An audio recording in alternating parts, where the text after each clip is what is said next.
All right, everyone, I think we're at about day 4 or 5 now of sun. This is fantastic. I got out here a little bit later than expected today, but something I wanted to show you that my kids got me for Christmas is this Bike Master portable parts washer. That's the name that this particular one has on the front. It's a sticker. Now, I know that this parts washer is mass produced and labeled with many different companies on it. I saw this online. I've been asking for a couple of years to receive it as a gift for Christmas or a birthday or something, and what do you know what, this year they got it for me for Christmas. So it's got a pump built into it. The switch is over on this side. You plug it in and you basically fill it up with liquid. It's got a nice good brush on it, good stiff brush. I would imagine that this is the brush holder here, because that is not a lock, and I would imagine it just kind of sits there like that. I'm going to be using ZEP heavy duty citrus degreaser in here. It'd be kind of nice if this had a heater in it.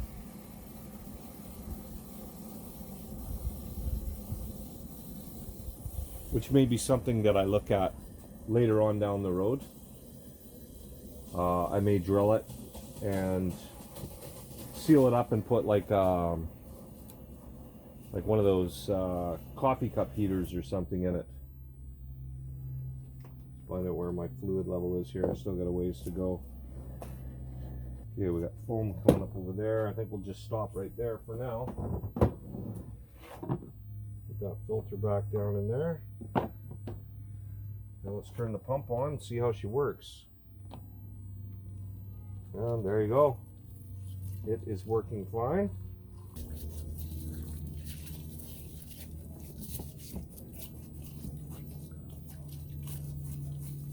I think at some point here I might have to consider using mineral spirits or something in this machine just to clean it out, because I can feel the grease sticking to the plastic now like it is to my gloves. Alright, so that's going to be it for the cleaning right now. Now what I'm going to do is I'm going to get my oven out, and I am going to bake the 2 halves of the motor to try and get those bearings out.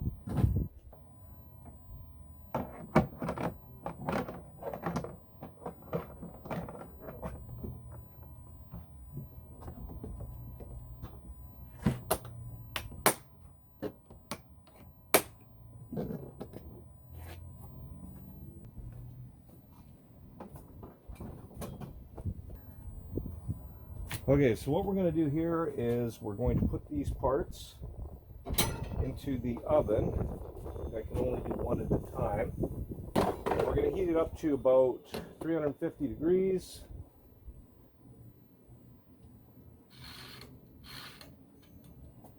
And then we'll take it out of the oven, move it over to the bench, and the bearings should pretty much just kind of pop right out at that point.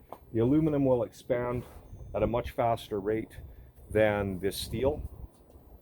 Therefore, it will allow some clearance somewhat for the bearings to be able to drop out. Alright, I think that that case half has been sitting in the oven long enough. So let's get it out of there. Been a while. Alright, let's get it out. Get it over on the bench. So what I've got here is a bearing and seal driver. Basically it comes with a handle. This one here's got a bolt, other ones just have a little washer here and it kind of pops in. I'm going to find one that is the size of the inner race of that crank bearing, which is probably about that size right there. And now get a hammer. I should be able to drive this crank bearing out fairly easy. And bam, just like that, out it pops. Now this unit's really hot, so let's be real careful here not to burn our hands. We got another bearing over here we're going to need to remove. Out she comes. Now comes the more complicated part. And I'm not sure what I'm going to do with one of these, but see if I can get a hold of these with a pair of pliers to show you. You've got two bearings in this unit that you cannot get at from the other side. You got one down there and you got one up there. That one is for the main clutch shaft, and that one down there was for the, what one was that for? I think that's just for one of the transmission gears. I need a blind bearing puller for that. I'm trying to remember how I got that one out. I don't know if my blind bearing puller is small enough to fit in there, but I'm gonna go grab my set and I'll be right back, and we'll see if I can actually get it in there. So this tool is a lot like a dent removal tool, if you've ever seen one. You've got this hammer slide. This thing's really heavy, probably weighs about 5 pounds.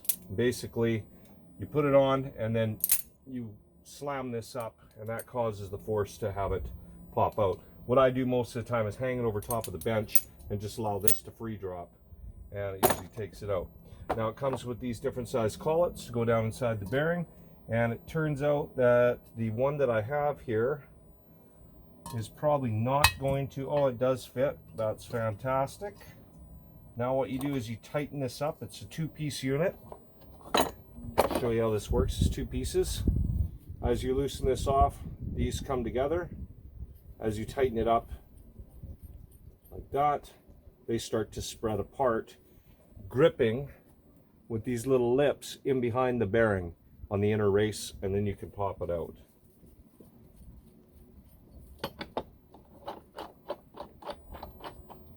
So we just got to tighten that up and make sure that it's locked in behind there. Now you thread this portion on like so. Okay, and I'm just going to put my hammer on here just to hold it and see if I can get this out just by going up. And just like that, out she pops. This is a fantastic tool. You can get better kits than what I've got. This was an inexpensive kit with only 4 collet sizes. You can get more expensive kits that have smaller diameter collets. But if you start to get down to a real small collet size, they just don't make them as far as I know. And you have to come up with other solutions how to get the bearing out. Sometimes what I'll do is just find a bolt and taper the end of the bolt a little bit, and then kind of do what I can to thread it into the bearing. Or I will take a screw and I will tighten it into the cage, the bearing cage, in between the inner race and the outer race, heat the whole thing up, and then just kind of pull on it with a pair of pliers, and it usually pops right out. And I'll back this off and get that bearing right off.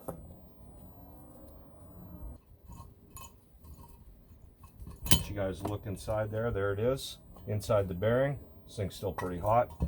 And I should be able to just kind of hold this down with my dead blow hammer, pull up, and it should come right out. That's 1 and 2. And there you go, out it pops. All right, here we go. Let's go for 1. Nope, not on 1, but it is coming. 2 and 3. There you go, the bearing is out. I think this tool cost me about 40 bucks US off of eBay. Like I said, there's more expensive sets. You can get name brand sets like Snap-on where you're looking at a few $100s. I've had 0 issues with this kit right here. I haven't had anything break off on these or peel over or the threading go or anything like that. So for home personal use, this offshore kit off eBay will do you just fine. If you're a commercial user, or maybe you know, you like name brand tools, then by all means buy yourself a Snap-on one, but this is definitely a must-have for taking apart motors and rebuilding them. We've got 1 bearing to knock out on this side.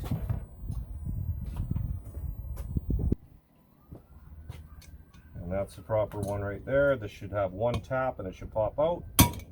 Out she comes. And now I need to go to a smaller one, which I don't think that I have right now in this kit. I have it in my other kit. So what I'm going to do is I'm just going to use a socket for this side. Alright, so then I come over to this side. I'm going to use a socket to tap this one out, making sure that it just fits in there, and out she pops, just like that. Bearings are now out. That's all it takes to get your bearings out. A blind bearing remover, a nice cheap seal or bearing driver, and if you don't have the right size, then just grab one of your sockets and use that instead. The nice thing about the bearing and seal drivers, it's made out of aluminum and or a soft metal, so it won't do any damage to the bearing. If you start using sockets when you're putting in brand new bearings, you can risk doing some damage to them. Sockets are generally a very strong steel.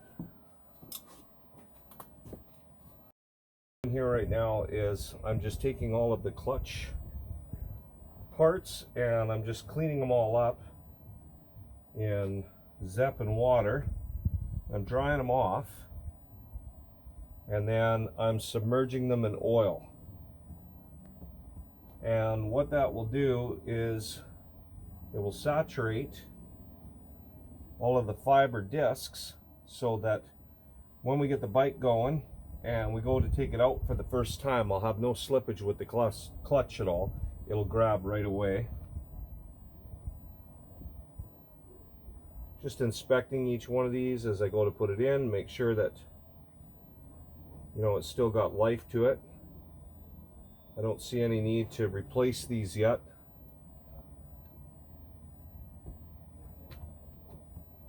And my clutch pack doesn't cost that much, but at the same time, you've probably heard me say this many times before, I do not believe in replacing something that doesn't need replacing just because.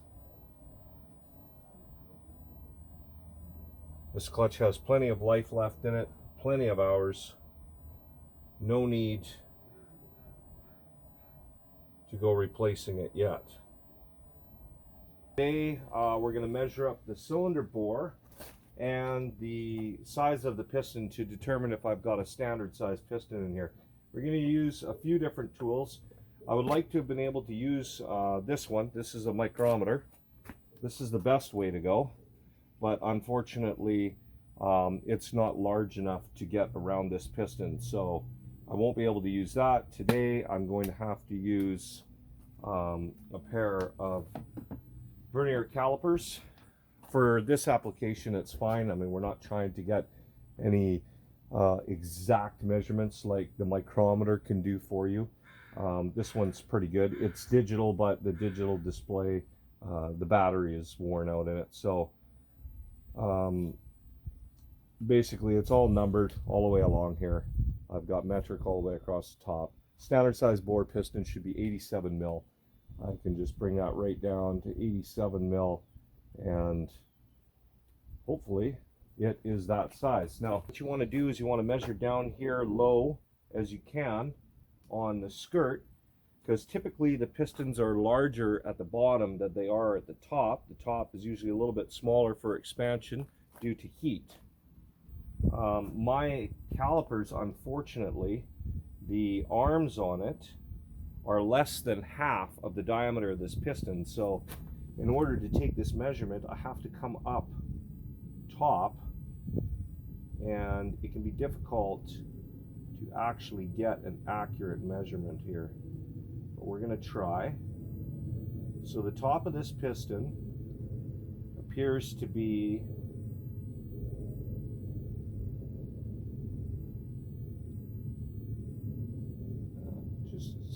I should probably just take the rings off of here, which would make it easier as well.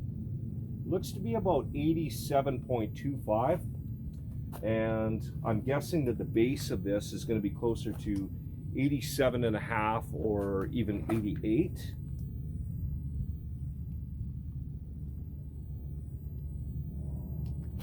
Just try and make sure that I'm right in the middle.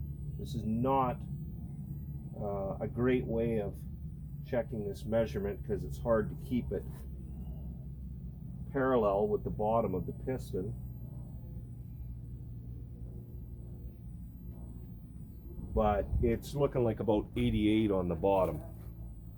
Let's move on to the other two tools we're going to be using. So this is a tool that you can use for checking the bore. These two pieces slide in like that. It's got a lock on top. Now they are inside. You slide this down inside your bore, loosen this off, and these come out. Once you get it to the inside of your bore size, you just tighten this again and then they lock into position. So you squeeze these together, put it down inside your bore. Make sure that you're about equal distance on both sides. Make sure that this is straight up and down with the cylinder. It should kind of self-center itself. You know, you can spin it around. I'm going to take multiple measurements. I'm going to take a measurement across this way, that way, you know, kind of like an X as well. So, but the key is to make sure that your distance down on both sides is equal. Now I'm going to lock this in, and I'm going to gently pull it out. And now we're going to find out what size this is.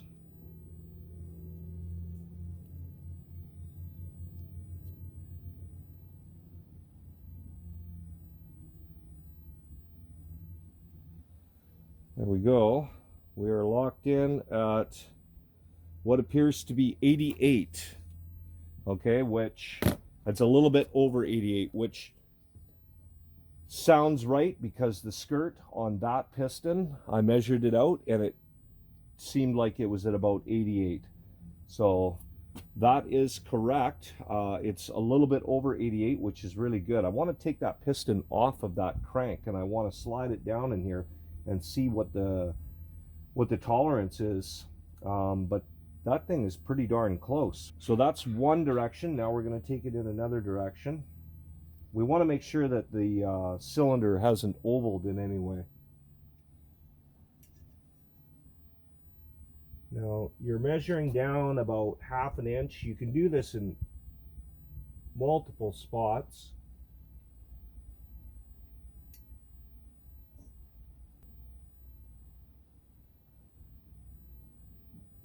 And we are just a hair over 88. I wish the digital portion of this was working. So it appears as though the bore of the cylinder is perfectly straight. There's no ovalness to it, straight up and down all the way around. That is fantastic. I may be able to get away with simply doing a quick hone on this cylinder. I'll have to order up a special hone because I don't have one for this. And I think we are good to go. Now I do have another tool here that I can show you. Okay, so the next tool we're going to use is a dial bore gauge, and what this does is you can slide it up and down inside the bore of your cylinder and watch for variation on this dial indicator there. There's a pin right here.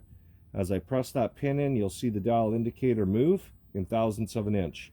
This portion right here slides in so that the pin can come in contact with the cylinder wall. It comes with a nut for this side and then all of these little adapters to get the right thickness. Okay. Slide it down into the bore now and watch for that dial indicator to move. Okay, so the dial indicator moved. I can freely slide it up and down inside the bore. That's exactly what we're looking for. So what we want to do now is turn the cylinder over, and we'll start at the top. This is another thing where, you know, you've got all the ports inside a two-stroke cylinder, so it makes it a lot more difficult because you can't slide this down to where this rod is going to pop into one of your ports. So what you want to do is get it down inside your cylinder like that, and now you need to zero your gauge. Now to zero your gauge, you simply loosen off this screw and then turn this until the dial and the zero are the same, or in the same spot. Okay, so we're going to call that 0 right there. Now what we're going to do is you need to hold this straight up and down. This can be tricky. You got to be good at this. And you want to just slowly slide it down inside the bore. And see if you get any change on that gauge. Here, I'm going to just turn it on its side, which makes it a little bit more difficult, but you're looking for big changes in that dial. And as you can see, as I slide this up and down inside that bore, I'm really getting nothing. There's no change at all that way. Now we're going to turn the cylinder and go like this, and we're going to do the same thing. Okay, we're at 0 right there, and I'm just going to try and evenly slide this down inside the bore. Okay, I do have a change there. You can see I do have a slight change there, but not much. So here we go. Let's try that again. Yeah, I do get a bit of a change in the bore right there. Let's try that again. Yeah. So the bore does get a little bit smaller. Let's try that again. We're at 0. We're going to take it down, try and get it even. You know, not really. I mean, I can adjust it and get it pretty close. It's when we get to about there, you can rock this back and forth, and you can see if you can read 0 anywhere. We're about 2 thou right there. That is right at the exhaust port. So the cylinder is actually 2 thou smaller, just above the exhaust port. There's no damage or anything there. It's just ever so slight wear. Now going to the intake side of the cylinder with the gauge, and we're going to bring it down and see if we've got that same change over here. I'm just above the outlet port, and I've got no variation really at all at the intake side of the cylinder up above one of the transfer ports. It's pretty much 0. Now I'm going to flip the cylinder over again, and we're going to measure the skirt portion of the cylinder at the bottom, if that's what you want to call it. There's not a lot of measurement you can do intake to outlet port side here. You've got a very little bit on the intake side, so we'll use the large pin for that. Oh, here, let's turn it so you guys can see it, right? Okay, so there we are. I can get 0. So I've got the exact same measurement at the bottom of this cylinder as I've got at the top, which we found with the vernier calipers as well. Now we'll go side to side again. Turn this around so you guys can see it. I'm reading 0. I'm all the way down to the transfer ports, reading 0. So that is what your dial bore gauge does for you. It's very important, unless you're just going to send your cylinder off to get it matched to a new piston. But if you're like me, where I like to try and do as many things as possible myself without having to contract it out, I mean, I simply could have just taken this whole cylinder and sent it off to Mongoose and said, okay, do whatever you got to do and send it back with a piston. But I would prefer to do all these measurements myself and determine whether I truly need it or not. Okay, so that's pretty much going to end the video on the engine teardown. You guys all know now what I've got going on here. I've got a cylinder bore that's uniform from top to bottom, so we've got no cylinder issues. It's obviously bored out because the standard size piston is 87, and I've got a bore of what looks to be I think it was 88. So now I'm going to take a picture of that number on the top of that piston and go inside and find out exactly what it is. All right, guys, that's going to wrap up the teardown of the 1983 YZ490 engine. You know, some things didn't turn out great as far as the crank goes, but it looks like the cylinder is going to be fine the way that it is with simply giving it a new hone. And I just have to find the proper size piston if that is one is not within tolerances, as there's really nothing wrong with that piston at all. So if you're new to the channel, thank you for coming out and watching. I appreciate it. Please share with your friends, leave some comments if you'd like, ask some questions, subscribe, hit that notification bell so you get notifications of all my new videos that I put out. And if you're a returning subscriber to the channel, thank you very much for coming out and watching. I greatly appreciate it. Okay, and I will catch you guys all next video.